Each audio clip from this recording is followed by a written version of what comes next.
রাজস্ব আয় বৃদ্ধির পাশাপাশি দেশীয় শিল্প বিকাশের চলমান গতিশীলতা বজায় রাখার স্বার্থে আমি মহান জাতীয় সংসদে নিম্নোক্ত প্রস্তাবনা পেশ করছি।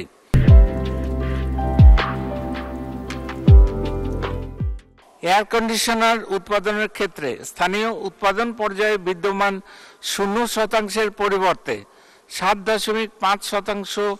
মূসক আরোপ সহ রেয়াতি সুবিধার মেয়াদ